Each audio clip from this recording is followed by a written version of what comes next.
me, I'm not a morning person. But I had got up at 8:30 that morning. I was going to get my lashes done.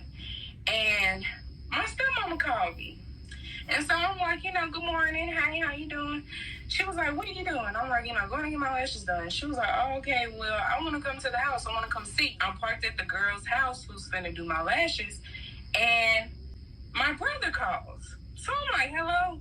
He was like, what you doing? He was like, everybody calling me, but ain't nobody saying nothing. And it's scaring me. So I'm like, well, let me try to call somebody and see what's going on. When your brother called you, did you have a feeling then, or like, did you have any type of intuition in that moment? My intuition was waking up at 8:30 because I didn't have an alarm set. I'm not a morning person. I never get up early for real. Got you. But I was in a deep sleep, and I immediately woke up. And usually I'm groggy. I'm like, I'm finna turn over and go back to sleep. I woke up fully energized. And that was strange to me because I don't do that. Sorry, my cousin called. And I had asked this is my cousin on my father's side. I had asked my cousin, I said, is my daddy okay? He took like a 5-second pause. And he was like, yeah. And I was like, okay, then, well, I don't understand. At this point, I'm getting mad because why are y'all calling me and ain't nobody saying nothing? So I pull up to my grandmother's house, my mama making her way down them steps. Like, I didn't even turn my car off. I just parked my car, got out the car, and my mama pinned me on my car. Like, when I shut the door, she stood in front of me and pinned me to the car. So I'm like, girl, what's up? What's wrong? I'm already crying because I know I just need one of y'all to say it to me. So you already felt it. So even when you pulled up, you kind of already knew, but you just needed that confirmation. Right. Jesus. And literally, my mama was like, I said, Mama, is everything okay? And she shook her head and she said, no. And I said, what's wrong? And then she said, it's your dad. And I was like, well, what's wrong with Daddy? And she was like, he's going to heaven. And by the time heaven got out of her mouth, I was on the concrete. Literally. Jesus. Literally. Like, literally. Jesus. Because for me, humanly, I'm thinking, Daddy, it wasn't your time. Mm-hmm. My from, like I told you, when I got the message that he was in the hospital, my gift told me he wasn't coming out of there. Yeah. Even though I had all these signs, when it happened, I still was in denial. Jesus, man, I can't. And it just, when they say, when a person die, you die with them, that's the truth. I stand in that because I'm never, from that day forward, I was never the same. I'm still not. I'm a totally different woman because the woman I am now doesn't have a father versus the girl that I was had her dad. Let me ask you this question, because what you just stated, right? You basically said the person that you were when your father was living has died? Half of her. Half of her.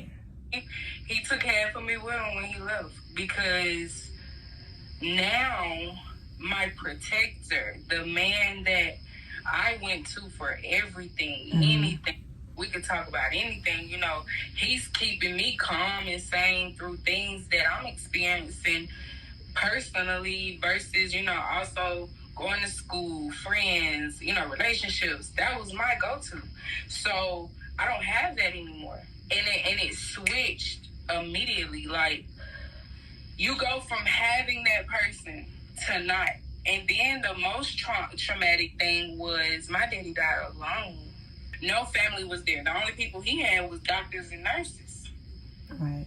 It brought me back to when I told you in November of 2019, he told me he was scared to die.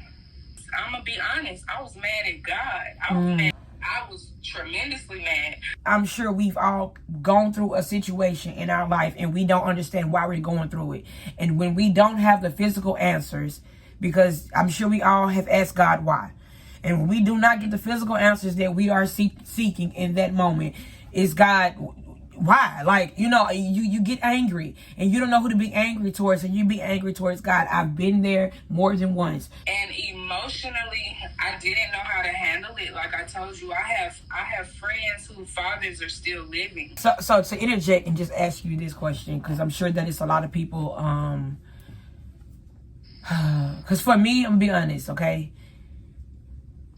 Dealing with trauma and going through situations, like I said in the beginning, that other people can't relate to, and you're around people that cannot relate to your certain situation in that moment, it makes it difficult. Was that troubling for you to go through that situation and then, right after that, witness your friends with their dads, or witness your friends having their fathers? How did you maneuver through those emotions? Okay, so in the beginning, my friends were very supportive. I have a cousin, I have a close friend that a lot of my friends were very supportive, because everybody who knew me knew I was crazy about my daddy. I was a daddy's girl. Mm-hmm. So they allowed me to have that time and space to back away and kind of, figure it out for me, because that's what I needed. Yeah. They were still in arm's reach if I needed them. I give them their props with that.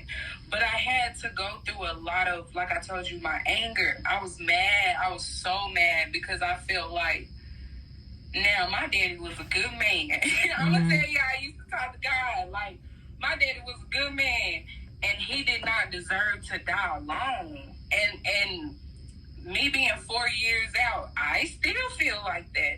However, God had my daddy's story written way before me. Do you think, this is just, a question. When you say alone, you're saying without his physical family? Right. Got you. I think spiritually he was surrounded. I believe that too. When my daddy went into his coma, he told me he saw his brother and talked to his brother when he came out of the coma, and we talked about everything. He told me his brother told him to go back because it was not his time yet. Wow. Mm-hmm. So wow. I do not believe he was alone. I believe God allowed me to go through it to be a voice and be a vessel to speak to them through their hard times, because I understand. Yes, try to say something else. What about now? Can you hear me? Yes, I can hear you. Perfectly? Can you hear me clearly yet, or I'm still chopping? You're still choppy, but I can kind of make out what you're saying. Okay, so I'm closing it up, okay? I'm gonna close it up, and we're gonna tap back in tomorrow.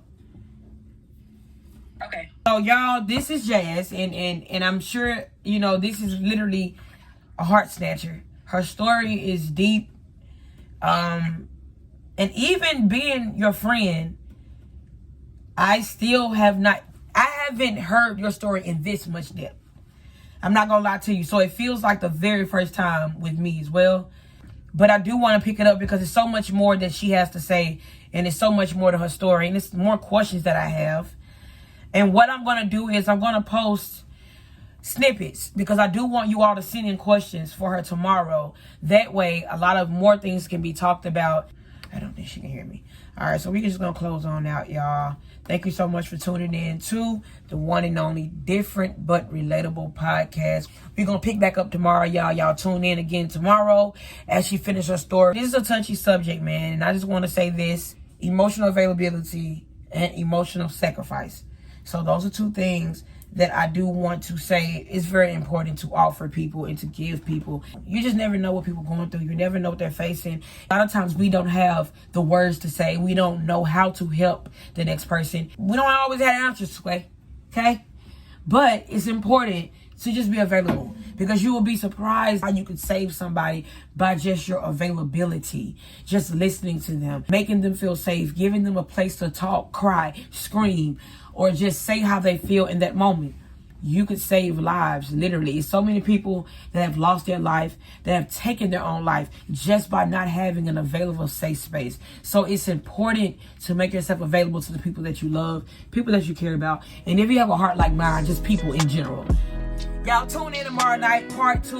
We gonna tap back in with Jazz. We gonna get this connection together because Jazz got so much more to say, and I'm ready to hear the rest of her story. So just her spiritual journey is something that I do want a lot of y'all to tap into because she's very spiritual. That's why I say get y'all some spiritual friends, get y'all some people that can connect with you on a spiritual level, because that level of connection, it hits different. This is Different But Relatable, your girl, your one and only life coach Lynn, never number 2 or 3, baby, the one and the only Big Lynn. We out. Ain't no need in worrying what tonight's gonna bring. It'll be alright.